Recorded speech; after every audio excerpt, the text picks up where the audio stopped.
Howdy everyone, Pocho here with an Age of Magic video, and in today's video we're doing the Hero Spotlight for Bucky Barnes, the Winter Soldier of the Druid faction. So we'll jump into it and stay tuned at the end. There are some bloopers, of course. Let's go.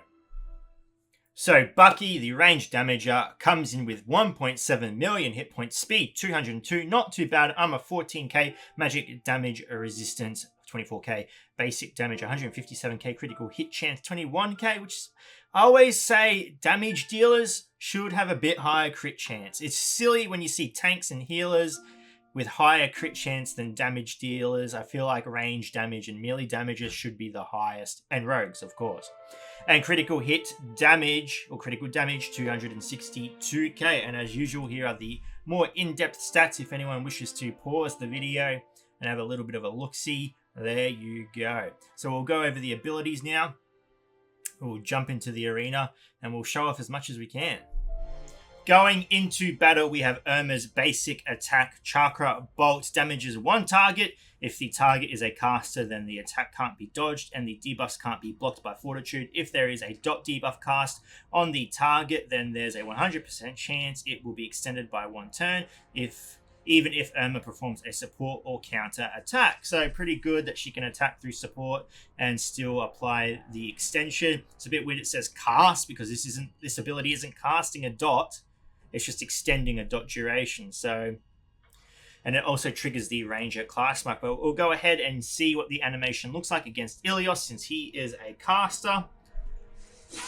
Okay, her glaive lights up and she throws it and it boomerangs back. So yeah, pretty cool animation, pretty sturdy basic attack, especially if you're extending dot duration. I guess it could work well with Dreverard since he can apply dots. So there's a chance for some synergy there, but yeah, it's just a basic attack. You can't really expect much more from it. Moving on to Irma's first special ability, we have Slicing Wind, triggers the Ranger class mark, deals 2 strikes in a row on one target. If the target is a caster, then the attack can't be dodged and the debuffs can't be blocked by Fortitude. There's a 100% chance that for each hit, one random buff will be removed from the target. If the enemy has been affected by miss a turn, then their speed will be reduced by 60% for 2 turns. There is a 75% chance the enemy will become the target for attacks for 2 turns, regardless of any other effects. So bad translation there. What that just means is that they will be able to be attacked with it. They can't hide anymore. You bypass the hiding. They can't hide behind taunts. Free attacks if you apply the debuff. So only thing I don't like about this ability is that chance is 75%. I feel like if she's a caster assassin, then it should be a 100% chance.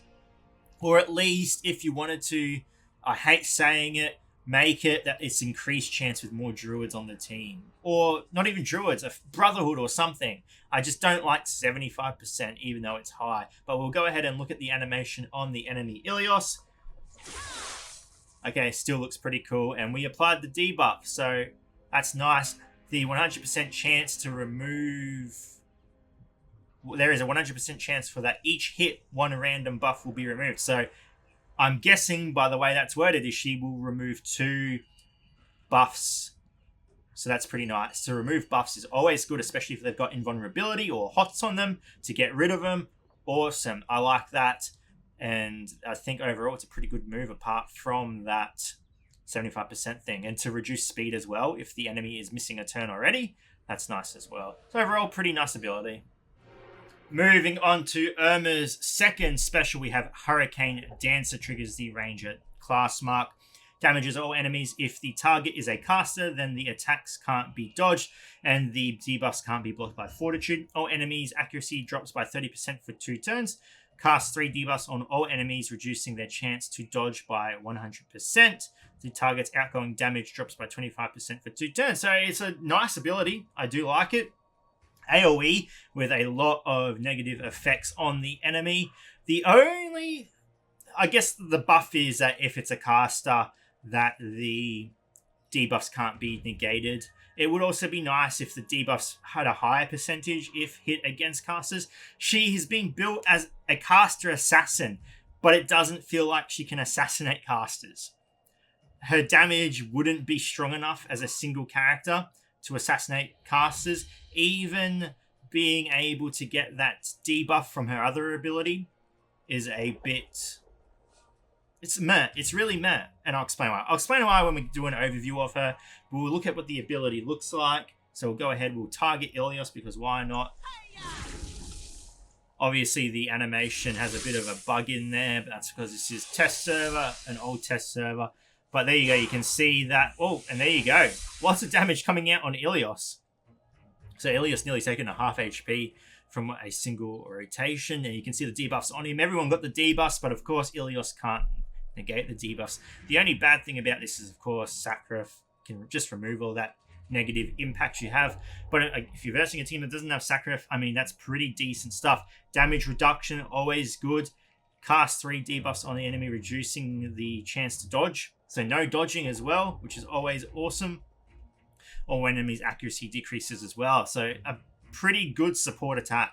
To get that amount of debuffs out, you could really set yourself up. Now, I don't know if they've changed the AI, but accuracy is always good against AI because the AI doesn't know how to deal with it, and normally they only use basic attacks when they have an accuracy decrease on them. So it's pretty good. You're delaying attacks as well if it still works the same way.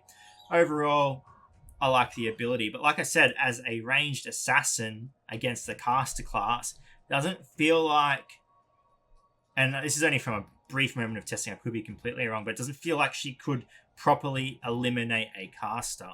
But we'll go on, look at her passive now, and then do an overview. So going over Irma's passive, Mistress of Hurricanes. If Irma takes damage from an enemy caster, she is guaranteed to perform a counterattack.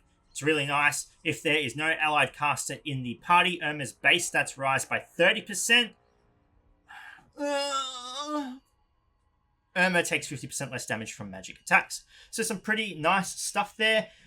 I feel like this passive could have so much more added to it that would really refine her and make her the character she's meant to be. Number one, I like the first part. She is guaranteed to perform a counterattack against casters. So that's a nice bit of damage she's going to get out there. If there's no allied caster in the party, Irma's base stats rise by 30%. I don't like that at all. Do not like that at all. Why? They've really, with the last 2 changes to the game, the first being the Druid rework and the second being Irma coming into the game, they've really just shot Mirrodin into the ground. Mirrodin has no place in the Druids now after the rework. And Irma, why would you run Mirrodin on the team for when Irma becomes stronger with no caster on the team? I feel like Irma should have some type of... I don't know if it's a lore thing. It'd be stupid if it is. But I feel like Irma and Mirrodin should have crazy synergy together. If they could rework Mirrodin to work with Irma, then that would be a wonderful combination. And I hope that they consider it, because Mirrodin is definitely being just shit on lately. So I don't like that part of the passive. Irma takes 50% less damage from magic attacks. Beautiful. Awesome. What could be added to this to make Irma better?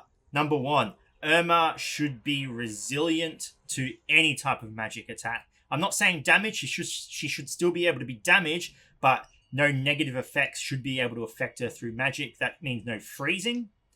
So essentially CC. She should be able to negate CC from casters. I feel like that would really boost her use up. She should be able to attack casters no matter what. Even if they don't have the debuff on them to be attacked through taunting or hiding, she should still be able to attack that target, allowing her to apply the debuff that prevents hiding. That would give her ridiculous use. Number one, you would be able to bypass the rock in the Beastman team.